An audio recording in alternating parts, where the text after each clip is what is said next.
My name is Amy. I'm a second year biomedical sciences student, and I worked with Lillian as part of the PDLT internship team last summer now.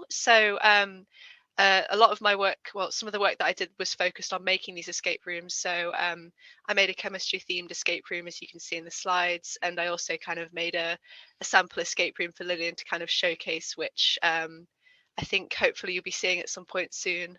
Before the internship, I'd never heard of Xerte. I found it's a really easy software to use and it's really engaging. So for making the escape rooms, it didn't it didn't really feel like I was doing work particularly. I just was making the escape rooms and obviously learning things as I go. You pick a lot of things up, even if it's new software to students, they're going to find it really easy to pick up. One of the main focuses of the internship was accessibility. It's a really accessible software, which is obviously good for wider university use. And for the escape rooms, there's a load of different functions.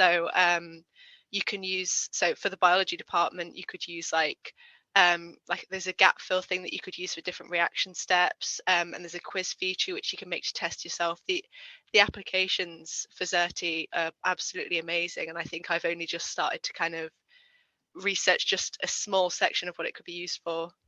Yeah, for group work, I think a lot of people, so the way it's done now is obviously like people making a PowerPoint presentation, each person having a set thing that they need to say. And I think a lot of people find that quite static.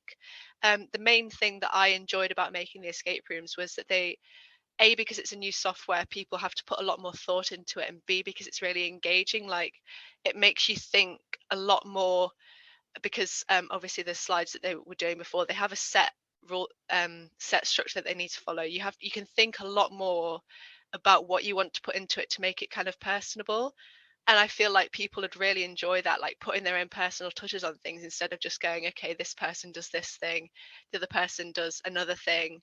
I think it'd really make them engage with the content a lot more and feel inspired by the work that they're doing instead of just having to stick to this rigid sort of structure.